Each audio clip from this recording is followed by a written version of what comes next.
Bienvenidos todos a PLF, el primer podcast de judaísmo en español. ¿Cómo estás, Elo? Todo bien, todo correcto. Elo, ¿tenemos alguna novedad? Sí, la novedad es que a pedido de ustedes hemos lanzado una página en internet con curso de judaísmo online. La página es plf.com. Hagan clic en la descripción y allí encontrarán mucha más información de estos cursos.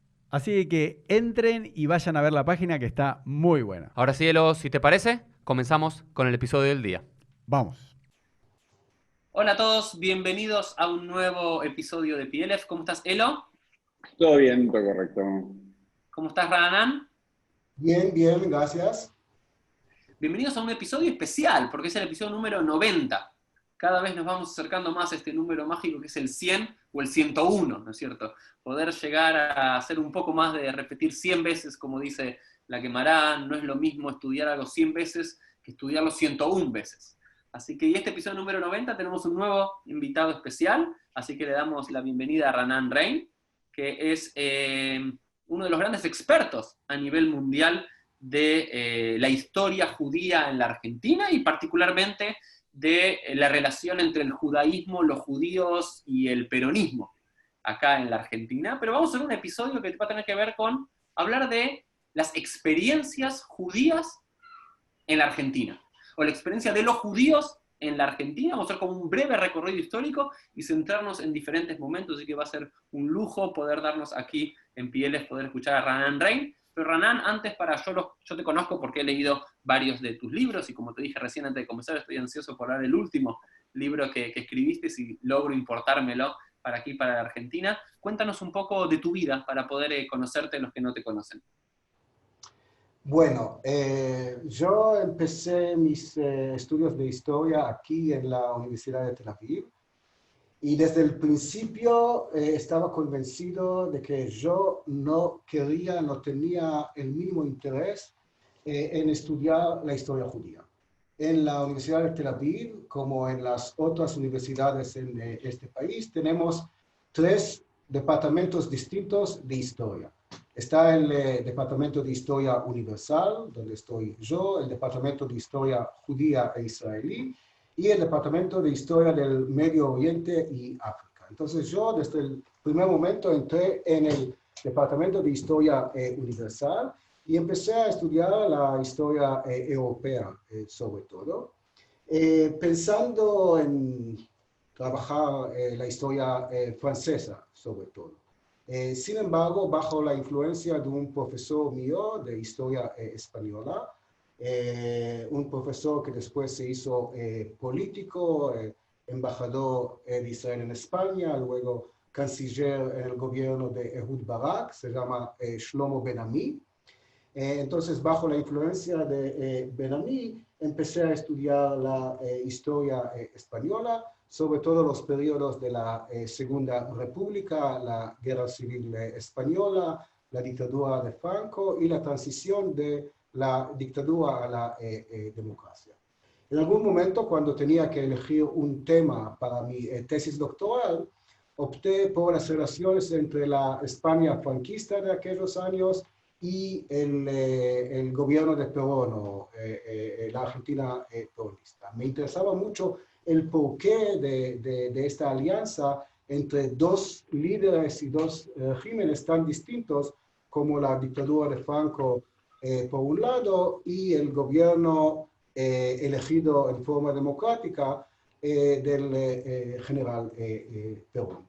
En el año 88 salimos a España, estábamos allí un año, trabajando en distintos archivos para mi tesis doctoral, y en el año 89 pasamos a Buenos Aires y allí también estábamos un año loco, Convulsionado, ¿no? Aquí en la Argentina, ¿no? Un año, esto te iba a decir, un año convulsionado. Elo, ¿te acordás más que yo? Yo estaba naciendo en el 89. Sí, algo me acuerdo, tanto no me acuerdo. Sí, la hiperinflación, ¿no es cierto? Hiperinflación, Menem. Exacto, los últimos meses de Alfonsín, los primeros meses de Menem. De todos modos, Pero Raanan, tengo una pregunta. Estamos haciendo este podcast en español y hablas español perfecto, pero no sos argentino ni latinoamericano. ¿De dónde sale tu español? ¿No? Mira, yo no sabía ni una palabra en castellano antes de empezar los estudios en la Universidad de Tel Aviv.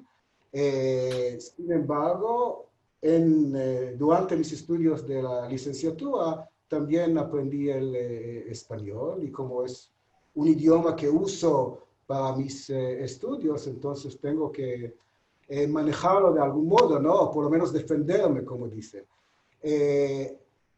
Así que al vivir un tiempito en Buenos Aires me enamoré, entre comillas, con la sociedad argentina, y decidí dedicar la mayor parte de mi tiempo a estudiar distintos aspectos de la historia social, cultural, política de la Argentina a partir, digamos, de la Segunda Guerra Mundial en adelante. Y lo haces ahí desde la Universidad de Tel Aviv, ¿no es cierto? Ahí es donde estás. Lo hago desde la Universidad de Tel Aviv. Sí, debo mencionar el hecho de que durante mis estudios de licenciatura conocí aquí en la universidad a una estudiante nacida en Buenos Aires, o en forma más específica. Siempre hay una mujer en la historia, ¿ven? Siempre hay una. Tenía que haber algo más. Hay algo más ahí ya. Parece, entonces, una estudiante nacida en la República de Villa Crespo, pero su familia se trasladó a Israel en el año 63, cuando ella tenía nada más 3 años. Así que su formación intelectual es más bien israelí. Hizo la primaria, la secundaria. Y hoy es tu esposa. ¿Eh? Hoy es tu esposa, esa mujer. Sí. Es mi esposa. Entonces, ella es la argentina, nuestros hijos son ciudadanos argentinos. Yo soy el único no argentino en la familia. Está muy bien. Pero quizás el que más sabe de la historia de los judíos aquí en la Argentina, de toda la familia. Entonces, quizás él o particular, y yo particular, conocemos la historia de cómo quizás él o quién fueron, tus abuelos o tus bisabuelos los que llegaron al país. ¿Recordás? No, mis abuelos. O sea, yo soy no, mis bisabuelos. Bueno, depende. Tengo 4 abuelos, así que bueno, hay sí, 1 que sí, 3 que no, más o menos. Yo también, todos mis bisabuelos ya nacieron en la Argentina, ¿cierto? Todos mis bisabuelos ya nacieron aquí en el país. Pero Raanan, este episodio que va a tener que ver con hablar un poco de estas experiencias judías en Argentina, ¿cuándo empieza la experiencia judía en la Argentina? ¿Cuáles son los primeros rasgos, o por lo menos cuándo es la primera inmigración judía en la Argentina, para empezar a hablar de judíos aquí en el país? Bueno, a diferencia del país vecino de Brasil, de hecho no podemos hablar de una historia judía en Argentina durante el periodo colonial. Estamos hablando de los primeros inmigrantes que llegan en los años 40 o 50 del siglo XIX, en cifras menores, no importantes. Y entre los primeros que llegan a la Argentina son los judíos marroquíes, que vienen de Marruecos español, sobre todo después de la guerra española allí, a principios de los años 60 del siglo XIX. Pero la inmigración masiva de los judíos empieza recién. Pero antes de llegar a esa inmigración masiva de los 80, de los 90, estos primeros judíos que llegaron aquí, pues yo sé que había marroquíes, había también franceses e ingleses, ¿no es cierto?, que venían a trabajar al ferrocarril o como enviados de algún banco, pero así, ¿conformaron comunidad judía o estaban, cuál era el nivel de judaísmo que tenían, ¿no es cierto? O si se lo puede nombrar de una forma. Sí, depende. Muchos de los que vinieron de la Europa central tenían una identidad judía más bien cultural y no religiosa. En algunos casos se casaban con no judíos y no hicieron esfuerzo alguno para destacar su identidad judía. Sin embargo, a partir de los años 60 ya tenemos instituciones judías en este país, en Argentina, con pocos miembros, pero ya tenemos instituciones judías. Y la verdad es que si pensamos en rasgos generales, la historia de los judíos en la Argentina, por lo menos durante los primeros 100 años, estamos hablando de una colectividad más bien laica o secular. Es decir, sí, algunos que practicaban la religión, pero una colectividad con poquísimos rabinos, por ejemplo, una colectividad que intentaba integrarse en la sociedad argentina y al mismo tiempo conservar algunos componentes identitarios judíos. Bien, y entonces estamos hablando de los primeros, creo que el Templo Libertad, lo que después se va a llamar CIRA, Templo Libertad, es una de esas primeras instituciones, y hay como no sé si es mito o realidad, y aprovecho, Raanan, para preguntarte si sabes o investigaste al respecto. Siempre está este mito de cómo se conforma el primer minyan en Buenos Aires, en el centro, para un Yom Kippur, que dos judíos, un judío francés y un judío inglés, en, no sé, 1860, 1859, están bajo un árbol, un Yom Kippur, y cada uno como viendo un libro y ninguno comiendo en la hora de almuerzo de sus empresas que les daban, y al año siguiente se decidieron conformar el primer minyan, y de eso fue como el origen del Templo Libertad. ¿Es mito o realidad o mezclado? Mezclado. Es cierto que antes de tener una sinagoga, un templo, hubo varios casos de rezos que se hicieron en el espacio abierto en Buenos Aires. Entre paréntesis, debo decir que no se trataba de un caso único con respecto a los judíos. Pasaba lo mismo con los musulmanes. Durante muchos años, los inmigrantes musulmanes solían ir a la Plaza San Martín para rezar allí, porque no tenían en Buenos Aires hasta mucho más tarde una mezquita donde podían rezar juntos. Pero en el caso de los judíos, ya en los años 60, tienen su propio templo, tienen su propia sinagoga, y entonces ya pueden rezar con un minyan o más, no afuera, sino dentro de una institución. Y entonces ahora pasemos a estos primeros judíos que no vinieron como una inmigración masiva o en masa o planificada, sino que fueron viniendo por intereses comerciales, por sobre todo, dirías. ¿O por qué motivos? Por distintos motivos, por buscar un futuro mejor para alguna oportunidad económica, por alguna presión en su país natal, en el caso de los marroquíes por la guerra española de principios de los 60, pero tenemos que verlo dentro de un marco global de una inmigración europea masiva hacia las Américas norte y sur. En este sentido, también los judíos son nada excepcionales, ¿no? Salen millones de italianos, españoles, irlandeses, franceses, alemanes, y también judíos de la Europa Oriental, Europa Central, del Imperio Otomano de aquel momento, etc. De a poco corre el rumor de que hay posibilidades en el nuevo mundo, se puede desarrollar una vida judía con cierta libertad.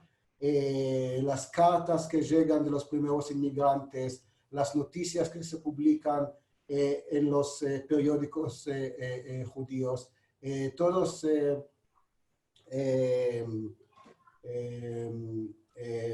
cuentan de distintas posibilidades que hay en las Américas, y muchas veces los inmigrantes no sabían exactamente a donde llegaban. Ni no desde allá, en aquel momento no necesariamente hacían la diferencia entre Argentina, Uruguay, Brasil. Dependía a veces del barco, de dónde salía, a dónde se fue, si podían desembarcar en un puerto o no. Es para, creo que, no sé, él o Radhanan o yo viviendo en el siglo XXI y con las comodidades que vimos, es una locura pensar que te vas a mudar a la otra punta del mundo sin un idioma, sin nada, simplemente con esta idea de salir de la precariedad económica o de la persecución. Pero entonces tenemos estos primeros judíos que migran aquí en los 40, 50 y 60, pero ¿cuándo comienza a haber una masividad de inmigrantes judíos aquí en Argentina, Radhanan? Empieza a fines de los años 80 y tiene que ver con la política migratoria del gobierno argentino. El gobierno argentino, el Estado argentino, entiende que, entendía en aquel momento que el país estaba prácticamente vacío. Si tenemos en cuenta el tamaño del territorio argentino y lo comparamos con varios países europeos, entonces Argentina tenía un territorio casi como toda Europa, con una población muy pequeña, más pequeña que la población mucho más pequeña, de la población de Londres o de la Confederación Suiza, si querés.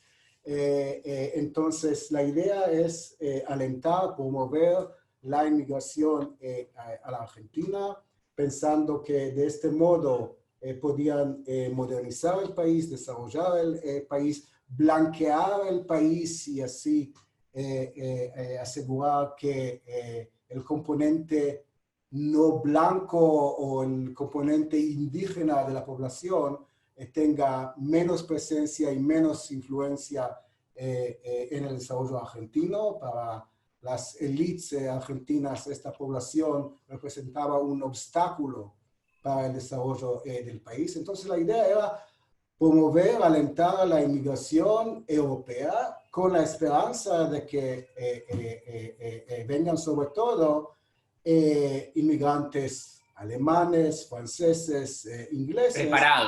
Preparados, digamos. Exacto, de los países más desarrollados y no necesariamente del sur europeo o de la Europa oriental. Entonces el gobierno argentino, el Estado argentino, envía emisarios al continente europeo, ofrece pasajes gratis por barco para venir desde Europa a la Argentina. Y en el marco de este esfuerzo, de esta campaña argentina, vienen también los primeros grupos de inmigrantes, digamos, rusos, aunque no necesariamente de lo que es hoy en día el territorio de Rusia, pero del imperio zarista de aquel momento a la Argentina. Además, en aquellos años, en el último cuarto del siglo XIX, hay un esfuerzo por parte de varias figuras filantrópicas judías de alentar los asentamientos judíos agrícolas. La idea es que los judíos tienen que cambiar su destino a través del lazo con la tierra, echar raíces en un territorio u otro. Tiene un componente eso, Radhanan, simbólico, metafórico y real, ¿no es cierto? Echar raíces, es decir, saber, porque trabajar la tierra significaba, decir, porque los judíos, aparte de que no les daban derechos, como un judío que si te echaban o había un pogrom, trabajar con la tierra era el peor trabajo que podés tener porque no lo podés sacar. En cambio, echar raíces tiene ese doble componente, la noción de decir, aquí me quedo, esta es mi tierra, ¿no? Hay una famosa frase de Trotsky que siempre me gusta citar, que él dijo una vez, nunca la encontré, que dijo, nunca voy a plantar una flor en el exilio. Ajá, ¿No? sí. Cuando vos sentís que estás en el exilio, no plantás, no creas, no trabajás en tu tierra porque te van a echar. En cambio, si hay lugares, ahí sí, y aparte dejás ese mundo de la usura o esos trabajos no, muchas veces criticados a los judíos para tener un trabajo concreto. Me gusta esa idea como metáfora también, ¿no? Exacto. Y si vamos a unos años más adelante, en su famoso, importante libro, Teodoro Herzl publicó en 1896 su libro Judenstaat, el Estado judío, donde plantea esta alternativa, Palestina o Argentina. Y en ambos países, los primeros inmigrantes lo que intentan hacer es establecer asentamientos agrícolas, trabajar la tierra, echar raíces en esta tierra, y no importa si se trata de Argentina, algunos casos también en Brasil, algunos casos en Norteamérica o en Palestina. Entonces, los primeros grupos de inmigrantes que llegan en el marco de esta corriente van a asentarse en las colonias agrícolas del Barón Hirsch, de la llamada Ica, en distintos lugares, desde las provincias de Entre Ríos y Santa Fe hasta la provincia de Buenos Aires y otros lugares. Entonces esos primeros llegan ahí, digamos que judíos que nunca trabajaron la tierra, judíos que hablaban ruso, los meten en el medio de la pampa, ¿no? Y aparte no había solo ahí, también escuché casos en Formosa, en el Chaco y hasta en Misiones, de pequeñas colonias que creo que fueron devenidas de estas primeras colonias. ¿Y cómo fue ese primer encuentro entre lo judío y lo argentino? ¿Fue smooth? ¿Pasó bien o hubo mucha tensión? Hubo mucha tensión, hubo muchos conflictos de todo tipo. Uno tiene que ojear nada más en el famoso libro Los gauchos judíos, ¿no?, de Alberto Gerchunov, para ver, por un lado, cómo se integran rápidamente, pero al mismo tiempo cómo entran en conflictos, a veces conflictos violentos, con la población local, con los gauchos. Y la verdad es que esta experiencia es de relativamente poca duración.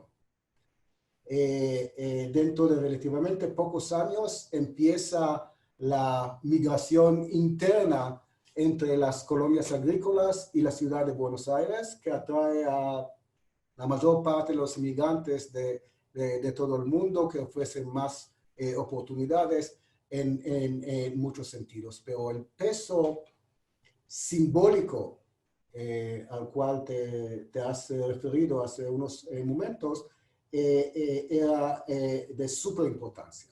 Esta posibilidad de los judíos a decir, nosotros formamos parte integral de esta tierra, de esta nación, de esta república. Desde el primer momento hemos aportado al desarrollo del país. Entonces, el mito del gaucho judío tiene mucha importancia. En uno de mis libros publicados en Argentina, este libro, titulado Judíos Argentinos o Argentinos Judíos, puse esta imagen, ¿no?, de un gaucho con talit y con mate, ¿no?, para hablar precisamente sobre esta cuestión de... Sí, qué identidad no siempre es, ¿sos argentino judío o judío argentino, ¿no es cierto? Y en esos primeros años de fines del siglo XIX, comienzo del siglo XX, los judíos, imagino que se identificaban primero como judíos y luego como argentinos, ¿o no necesariamente? ¿Es falsa mi percepción? No es falsa, pero al mismo tiempo yo te quiero ofrecer otra mirada. Estamos hablando de un mosaico con distintos componentes identitarios. Y uno destaca más o menos un componente u otro, siempre de acuerdo al contexto, al lugar, al tiempo. Cada uno de nosotros, en cualquier momento, vos, yo, Elías, tenemos nuestro mosaico de identidades. Cuando salgo con mis amigos y somos nada más hombres, quizá voy a destacar un componente identitario. Cuando voy a la cancha de fútbol con otros hinchas del mismo club, voy a enfatizar otro componente identitario. Durante las fiestas judías voy a enfatizar mi identidad judía. En la universidad, del mundo académico, voy a destacar mi componente identitario académico. Es una identidad que siempre está en un proceso de negociación y lo que ahora enfatizo en esta charla no es necesariamente lo que voy a hacer en un par de horas cuando voy a otro lugar, o en 2 años, o cuando estoy con mis chicos o con mis nietas. También en el caso de estos inmigrantes, tenían distintos componentes identitarios. En algunas circunstancias, les era más importante destacar su identidad judía, ¿no? Sin ninguna duda. Y es cierto también lo que decís, que también es una cuestión generacional. Para la primera generación, obviamente, todo lo que tenía que ver con su legado, su pasado europeo y judío tenía más influencia. Pero no es solamente la identidad judía, sino quizá la identidad rusa o polaca, depende también si hablaban yiddish, alemán, polaco, ruso, eso también crea lazos emocionales, culturales, con otro lugar en el viejo mundo. A ver, Tenemos, pero sí. una preguntita, pero entonces por eso, tal vez, Ranán, esa es la particularidad que tienen los judíos, que ¿cómo lo compararíamos, por ejemplo, con los italianos o españoles que vinieron, ¿no? Ellos vinieron o sea, no vinieron en forma organizada, digamos, como los judíos, y los judíos había organizaciones para establecer colonias agrícolas judías, ¿no? Que eso es lo más importante, el requisito para poder venir era ser judío, ¿no? Más allá de la nacionalidad, y lo comparamos con otros inmigrantes europeos, ¿no? ¿Eso es lo que nos distingue a los judíos del resto de los europeos que vinieron? ¿O no? Mira, yo en mis estudios a lo largo de los años, lo que intento decir es que, por un lado, no hay nada particular con respecto a los judíos. Por otro lado, cada grupo étnico tiene sus particularidades. Entonces, sí, también un inmigrante italiano, tenía su mosaico de identidades. Depende de qué región de Italia vino, ¿no? Un napolitano tenía un componente identitario y otro que vino de Lombardia tenía su propio componente identitario como italiano por un lado, pero de una región específica, ¿no? Si vino de una... Eso también lo vemos en las colonias, ¿no? En las colonias, como estaban las sinagogas polacas, las sinagogas rusas, la sinagoga de los trabajadores, que eran los más humildes, ¿no? Eso también lo vemos, y después en la gran división Ashkenazí Sefaradí, pero dentro del mundo Ashkenazí también estaba esto, somos todos judíos, pero dentro hay bastante, digamos, también es importante remarcar esto, es muy bueno. Sin ninguna duda, y muchas veces, por ejemplo, inmigrantes judíos sirios se sentían más cómodos con inmigrantes cristianos sirios o musulmanes sirios que con un inmigrante judío ashkenazí, porque hablaban el mismo idioma árabe, estaban acostumbrados a los mismos sonidos y música, mismos sabores y comida, etc. Si después, ya unos años después, uno revisa los nombres de los miembros de la comisión directiva, por ejemplo, del Banco Sirio Libanés, va a encontrar judíos allí, obviamente, judíos que vinieron de Siria, ¿no? Alepinos o damesenos. si uno va a revisar los nombres de los miembros de la comisión directiva del diario sirio-libanés en sus primeras etapas, también se va a encontrar allí a inmigrantes judíos.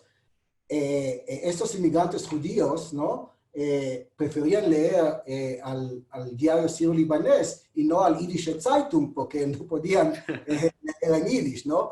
Entonces, como decís, también entre los judíos, cada grupo tenía sus particularidades y a veces es difícil hablar de los judíos como si se trataba de un grupo homogéneo, ¿no?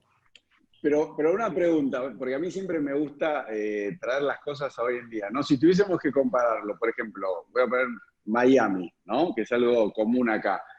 Hay un montón de argentinos que en distintas crisis se han ido a Miami. Y ahí se iban argentinos, de los cuales algunos eran judíos y otros no.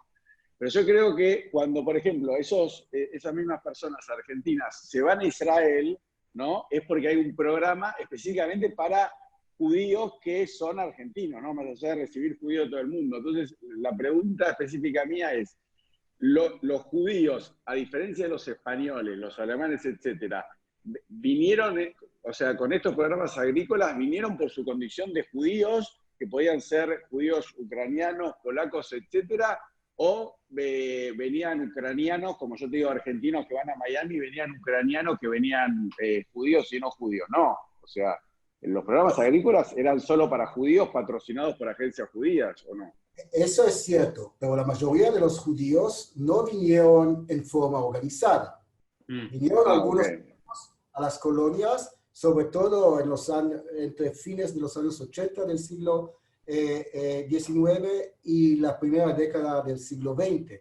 Pero si estamos en la colectividad judía en general en Argentina, la mayoría vinieron así en forma individual, por algunos contactos con familiares que habían emigrado a la Argentina o paisanos del mismo shtetl o de la misma ciudad en Europa Oriental o en el Imperio Turco. Entonces, en este sentido, no hay mucha diferencia y cada grupo también, aparte de los motivos, digamos, económicos, tiene las presiones locales por una razón u otra, por qué dejar su país natal y ir a vivir en otro lugar, ¿no? Ranan, sigamos avanzando en la historia, porque nos quedan, como decimos, hasta los 120, nos quedan como 120 años de historia judía, desde comienzos del siglo XX, tenemos que repasarlos en esta media hora que nos queda más o menos de episodio. Tengo una pregunta, Ranan, in the turn of the century, a comienzos del siglo XX, ¿cuántos judíos hay en la Argentina? ¿Se sabe más o menos?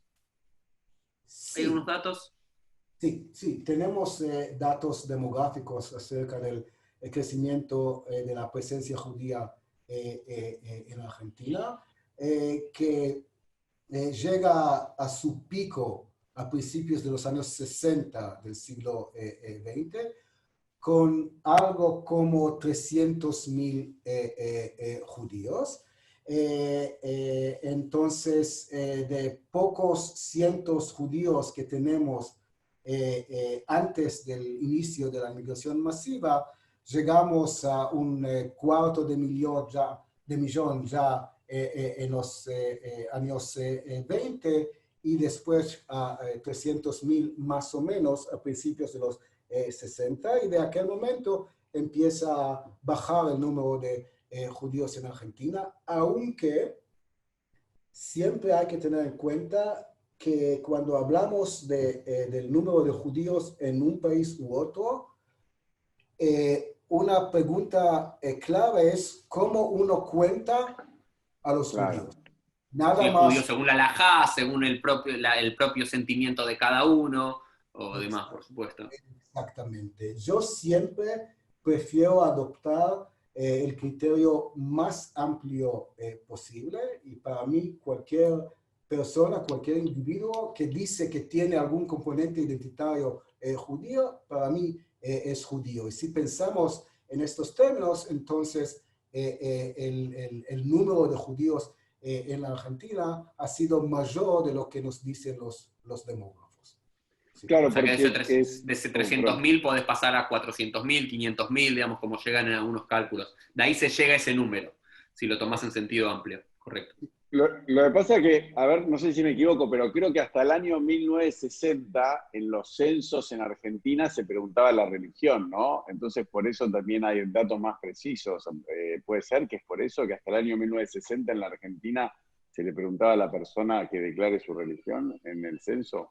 Es cierto, sin embargo, a menudo la gente en los censos prefieren decir una cosa si le parece, digamos, más seguro presentarse de un modo u otro.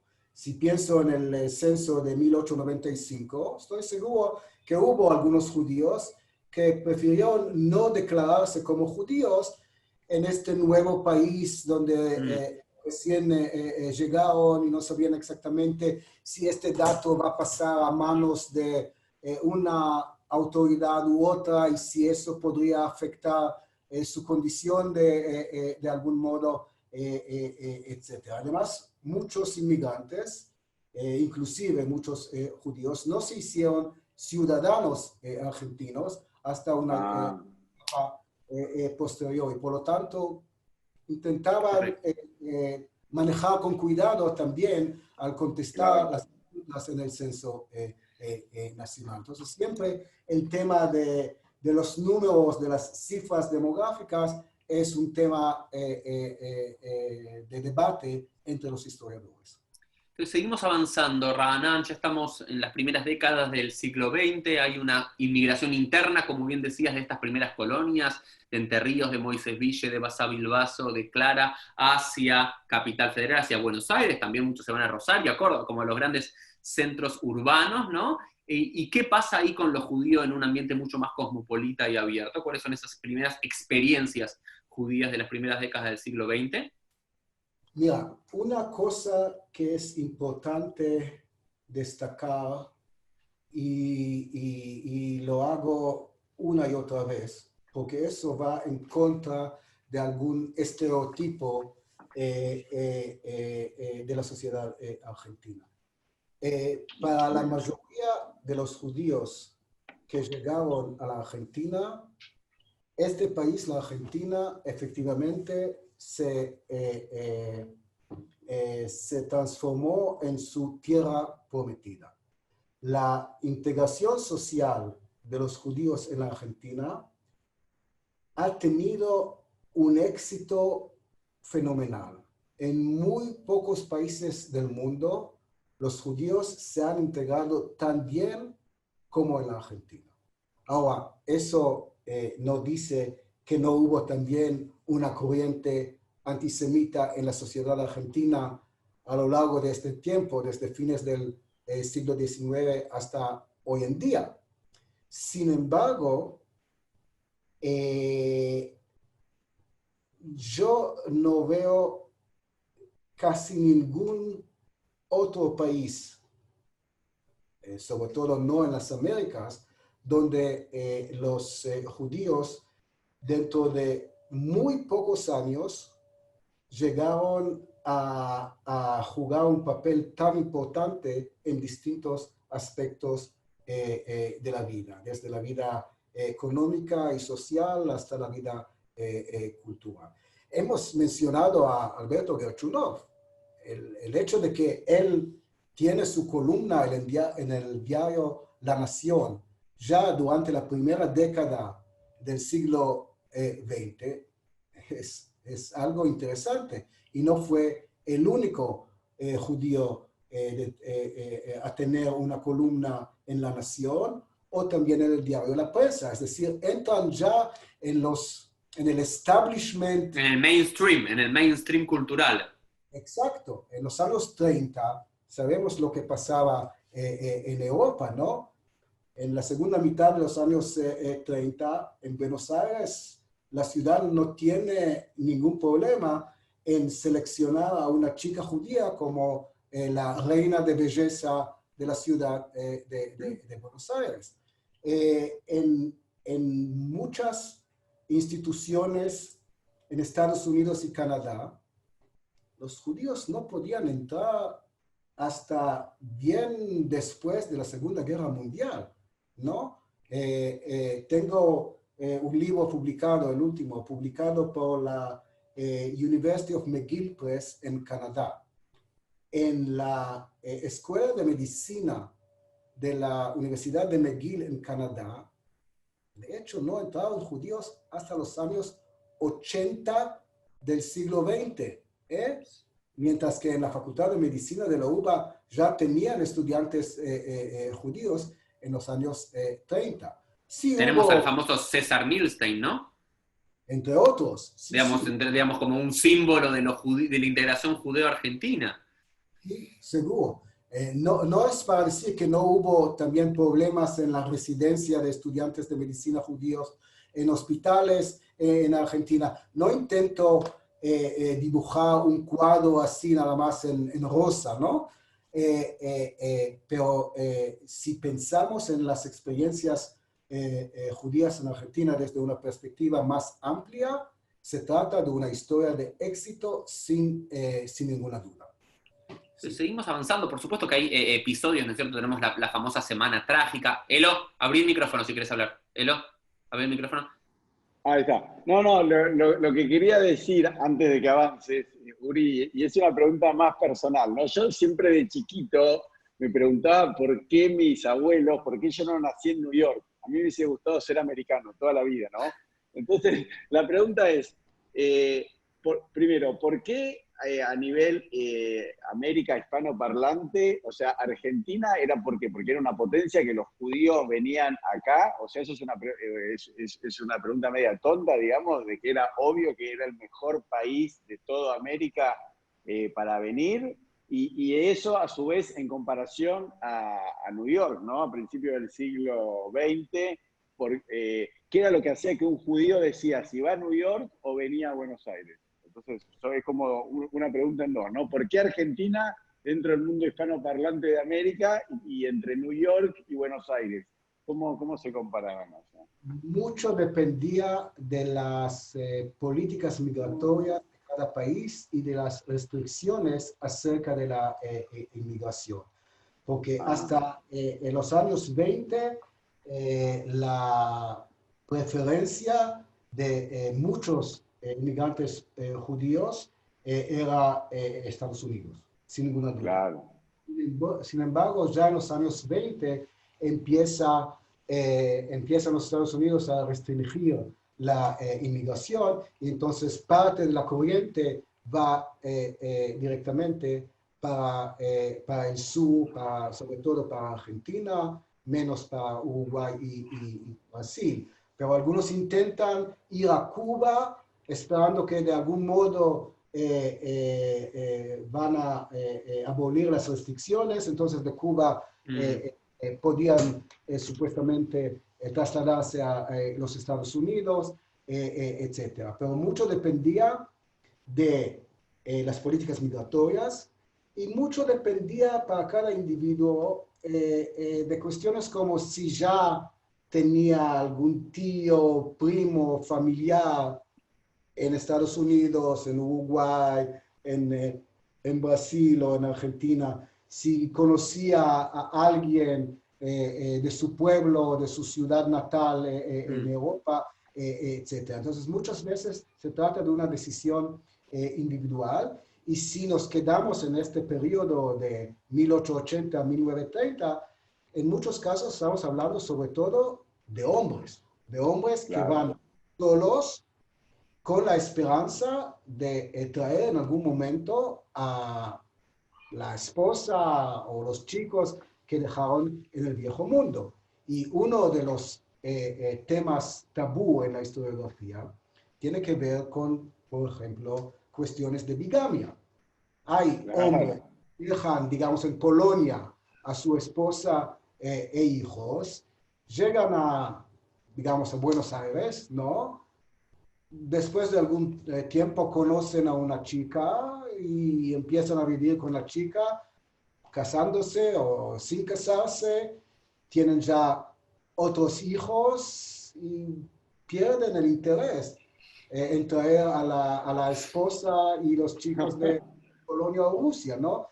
Es un tema que no nos gusta tratar, pero un fenómeno no tan excepcional y también con otros grupos de inmigrantes, ¿no? Italianos, españoles, etcétera. Estamos hablando de otro mundo, ¿no? Cuando la conexión... no teníamos esto, no teníamos Zoom, no había Twitter, no había Facebook, no había forma de ver que había una segunda familia. Quiero avanzar, porque Ranan, creo que la historia judía en Argentina, como en cada lugar del mundo, es apasionante, pero me gustaría en estos minutos que nos quedan aprovechar para ver algunas áreas. Entonces vemos en las primeras décadas del siglo XX una importante migración judía a Capital Federal, Buenos Aires, donde hoy vive la inmensa mayoría de la comunidad judía argentina. Digamos, eso fue algo que vemos que es una integración, pero aún con rasgos importantes de discriminación en algunos puntos. Por ejemplo, tenemos la famosa Semana Trágica, ¿no es cierto? Y tenemos también la imposibilidad de los judíos de entrar a ciertos clubes deportivos, como era Cuba, por ejemplo, la historia de mi propia familia, esa la conozco por mi familia, y por eso fundan a COAG. Por ejemplo, que COAG fue una de las primeras sociodeportivas en Argentina, creo que van en el 25, 26, específicamente porque no les permitían entrar a jugar al fútbol o al básquet o a hacer remo en las sociodeportivas de la clase alta, ¿no? No era así. Ranan, me gusta que me digas que no para tirarme mitos abajo. No, no es así. Entonces te digo que no. Okay, me gusta. Los judíos empiezan a jugar fútbol y participar en los clubes de fútbol desde su primer momento. ¿En serio? Estamos hablando de la primera década del siglo XX. Ahora, una pregunta, y me atrevo a decir que no van a poder responder a esta pregunta.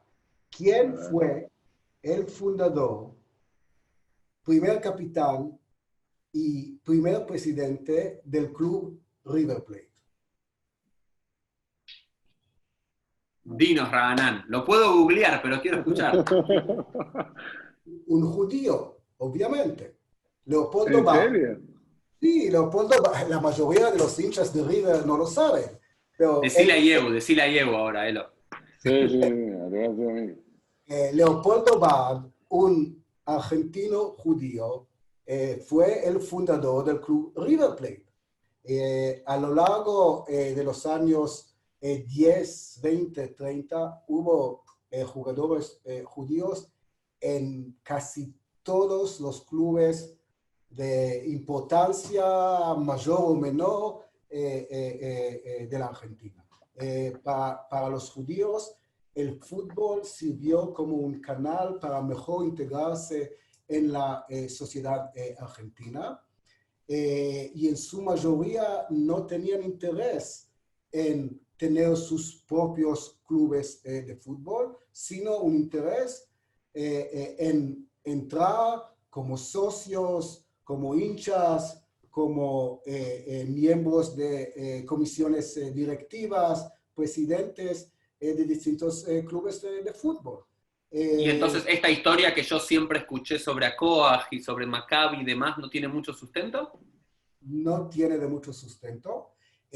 Sí, hubo elección por parte de algunos judíos de formar sus propios clubes, sin ninguna duda, pero justo voy a hablar en un par de semanas en un evento organizado por el Museo Judío de Nueva York sobre el club Hakoach de Viena. En Austria sí, empezaron con este club, fundaron este club porque no podían jugar en muchos otros clubes contemporáneos, pero en el caso argentino no fue por fuerza, sino por elección perfectamente legítima, ¿no? Sí, de seguir entre judíos, ¿no? También hace un par de podcasts hablábamos sobre eso, jugar al fútbol, pero entre judíos para no asimilarse tanto, de alguna forma, para mantener esta identidad. Correcto. Me gusta aprender eso, la verdad que no sabía. Ranan, sigamos avanzando, entonces tenemos esos años 20, años 30, también la fundación de muchas sinagogas. ¿Sí? Si hablamos de fútbol, uno de mis libros publicados en Argentina es Los Bohemios de Villa Crespo, hablando de judíos y fútbol en Argentina, ¿no? Mirá que ese no lo leí. Bueno, es una literatura pendiente. Gracias. Y entonces me parece avanzando un poco de la historia judía, todos tenemos judíos bien integrados, como estás narrando esto, con algunos episodios antisemitas, pero bien integrados. También la fundación de grandes instituciones judías que hasta el día de hoy, como todas estas sociodeportivas, que son creadas en los años 20, en los años 30, Maccabi, Acoa, Hebraica, que son muy importantes para la vida judía cultural hablando, pero también muchas sinagogas, que son abiertas en Barracas, en Villa Crespo, algunas en primeras en Belgrano, entonces toda esa vida comunitaria judía. Quiero referirme a un episodio de la vida judía y luego pasar, sí, a hablar unos minutos sobre el peronismo para quizás cerrar con ese periodo, para dejar abierta esta conversación de... quiero hacerte una pregunta, Raanan, sobre esto... Sí. Antes quiero decir algo que me parece importante volver a decirlo. La mayoría de los judíos en Argentina nunca se han afiliado a las instituciones comunitarias.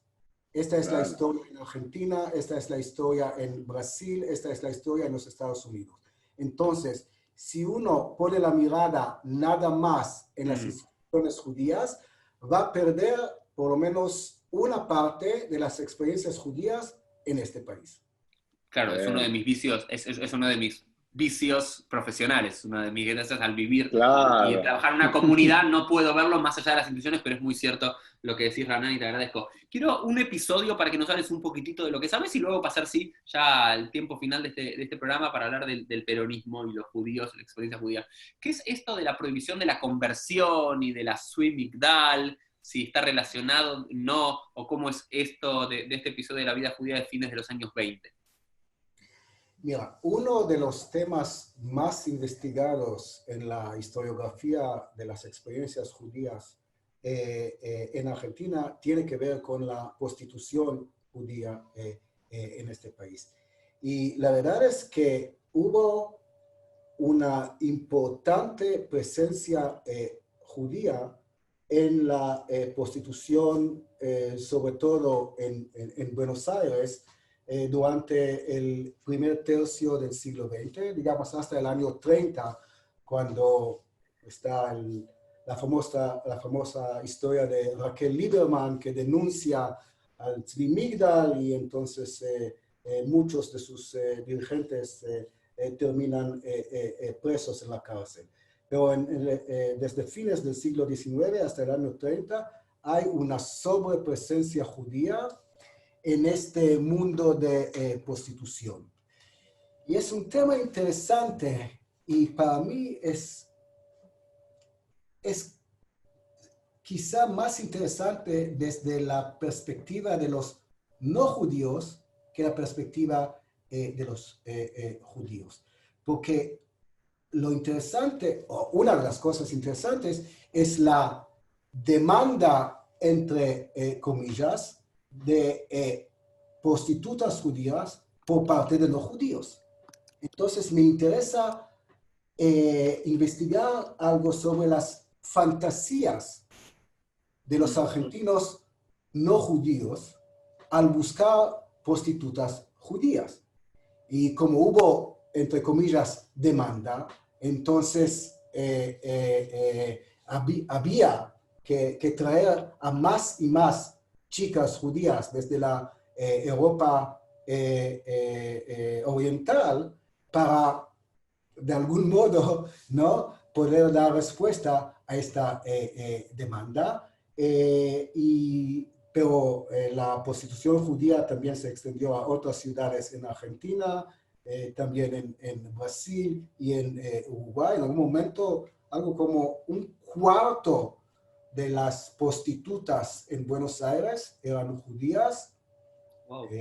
Un tema muy interesante. La colectividad tenía que luchar en contra de las instituciones comunitarias tenían que luchar en contra de la prostitución para evitar esta imagen de los judíos involucrados en distintos... Para evitar antisemitismo, críticas al judío. Maravilloso. Sí. Entonces, sí, después las restricciones sobre, o la no reconocimiento de matrimonios judíos o la actitud de distintos rabinos en el mundo con respecto a lo que pasaba en Argentina tenía que ver en parte también con este tema de la prostitución judía. Maravilloso. Y lo último, Aharon Habib, el tema para cerrar en estos últimos minutos, que es quizás uno de tus principales temas en la experiencia judía argentina, y una de las grandes grietas, ¿no es cierto? Hoy estamos de moda esta palabra grieta dentro de la sociedad argentina, realmente siempre es entre peronistas y antiperonistas, ¿no es cierto? Y ¿dónde está ubicado la experiencia judía con Perón, ¿no? Yo me acuerdo haber estudiado un poco de la OIA, Organización Israelita Argentina, ¿no es cierto?, en su momento. Hoy en día vos parece hablar con la mayoría de los judíos institucionales. No sé si está mal lo que voy a decir, Ran, pero te pido que me corrijas si no. Vos hablas con la mayoría de los judíos institucionales, de la mayoría, y la mayoría son judíos antiperonistas. Pero muchas veces hablas con los judíos no institucionales, estos que hablabas vos, los que están por... Esto es una intuición personal mía, ¿no? Por fuera de las instituciones y ves un gran acercamiento de esos judíos que quizás no van a una sinagoga, no van a una sociodeportiva judía, no fueron a un colegio judío, muy cercanos al discurso y a los diferentes partidos y subgrupos dentro del peronismo. Contanos un poco de eso, si es cierto lo que digo o es una locura. Es cierto. La imagen común y corriente entre argentinos judíos y no judíos siempre ha sido que los judíos estaban en contra del Perón y del peronismo. Lo que digo en distintos trabajos míos, sobre todo en mi libro titulado Los muchachos peronistas judíos, es que hubo muchos judíos que desde el primer momento apoyaban al naciente peronismo y después se hicieron peronistas. No digo la mayoría, pero que sí hubo muchos. Si pensamos, por ejemplo, en el movimiento obrero, en los años 40 todavía teníamos muchos obreros judíos. No es que ya en los años 40 todos los judíos pertenecían a la clase media o clase media alta, nada de eso, muchos eran obreros. Entonces, como muchos otros obreros no judíos, también ellos apoyaban al naciente peronismo. Y doy en este libro varios ejemplos, pero me voy a limitar a un solo ejemplo ahora. El sindicato más importante del país, la Unión Ferroviaria, apoyó a Perón desde fines del año 43, este apoyo tenía que ver con la actitud del hombre más fuerte de este sindicato tan importante. Rafael Kogan era el secretario general de la Unión Ferroviaria y en parte, no solamente por él, pero en parte por su peso y su posición, la Unión Ferroviaria apoya a Perón ya como secretario de Trabajo y Previsión en el gobierno militar que surgió en junio del 43. No hablo de algunos que vinieron del trotskismo como Ángel Perelman, fundador de la Unión Metalúrgica, no hablo de gente de la Confederación de Empleados de Comercio como David Biskin, puedo dar otros ejemplos. Lo mismo cuando hablamos de hombres de negocios, cuando hablamos de profesionales, cuando hablamos de intelectuales. Y aquí una cosa que debo decir. Uno de los intelectuales judíos más importantes de la Argentina del siglo XX era César Tiempo.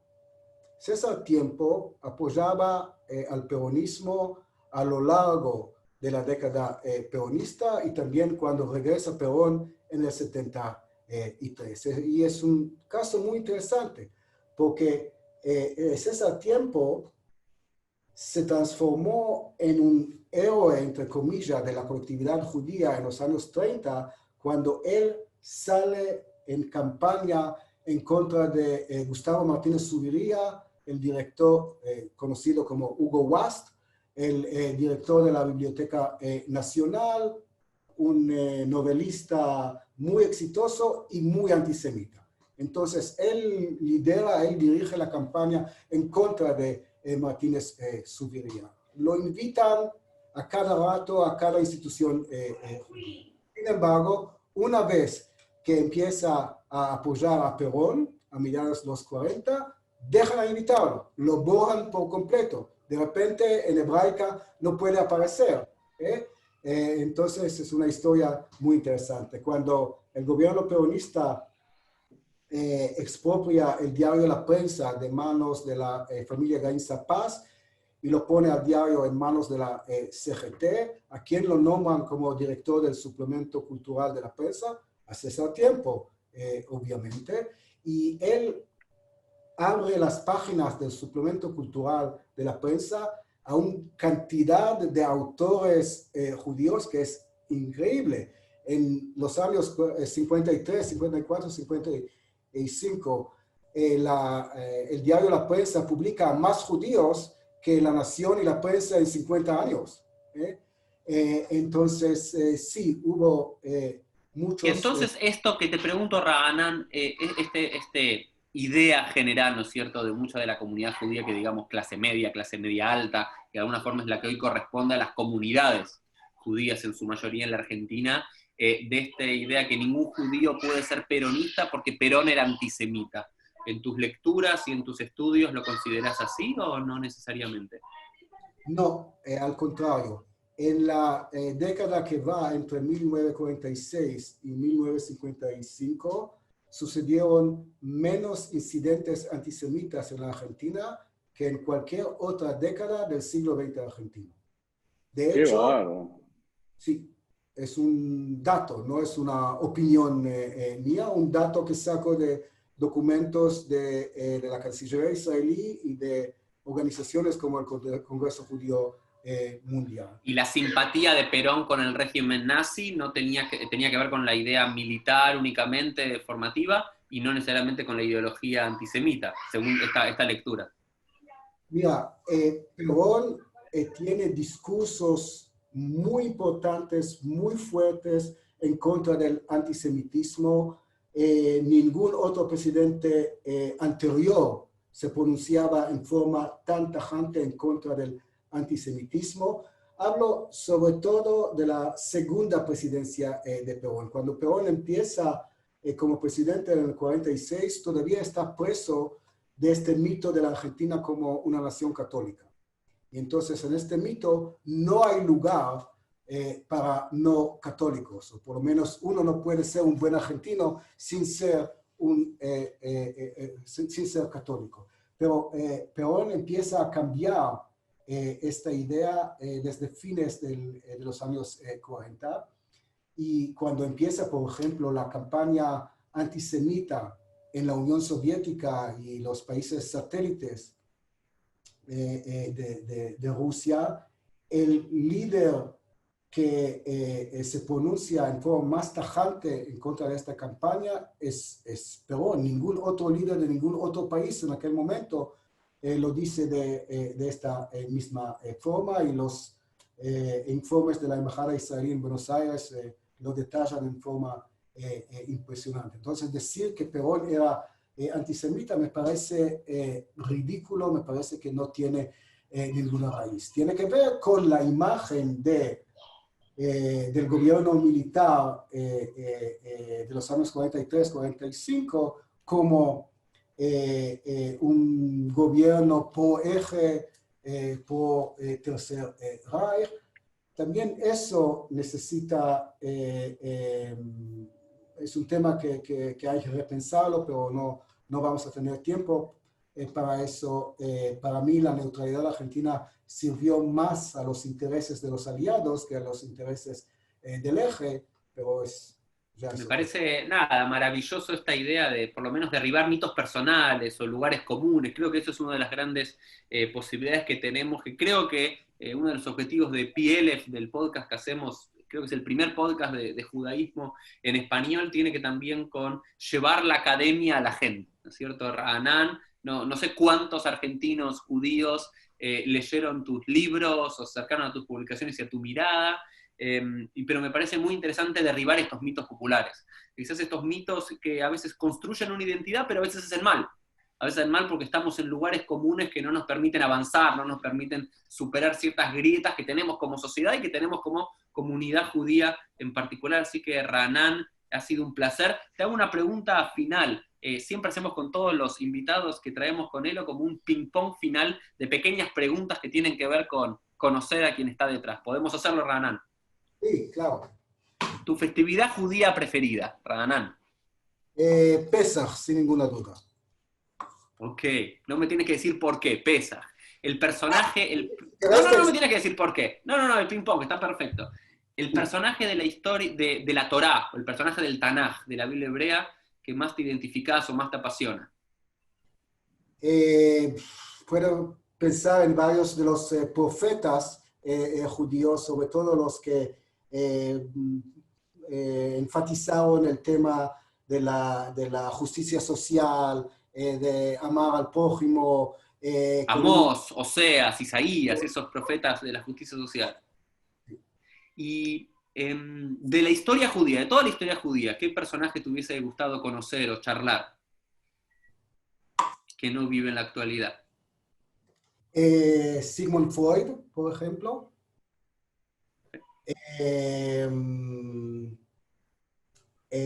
Gustav Mahler y entender la decisión, ¿no?, de convertirse.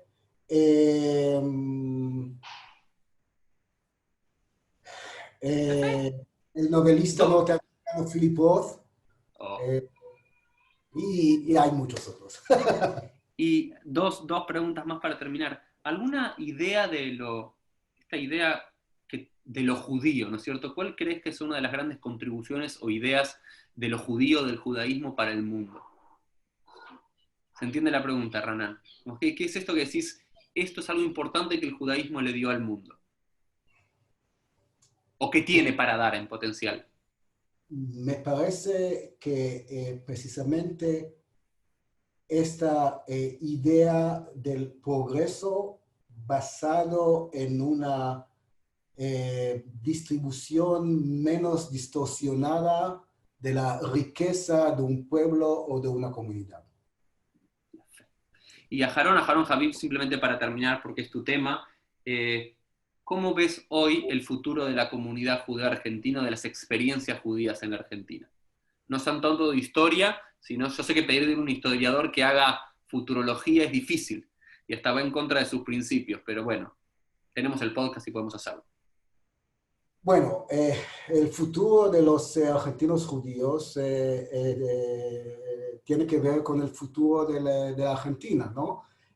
Porque son, ante todo, argentinos. Es cierto que por las penurias económicas, los tumultos políticos, la inestabilidad que caracteriza el país, muchos van a dejar la Argentina y buscar su futuro individual en otros países, en Europa, en Estados Unidos o en el Estado de Israel. Sin embargo, la mayoría se va a quedar en Argentina, va a seguir apoyando al desarrollo argentino y a salvar al país de este abismo donde está hoy en día. Me parece que muchos de los argentinos judíos pueden servir como un puente entre los dos campos políticos ideológicos en pugna que caracterizan a la sociedad argentina.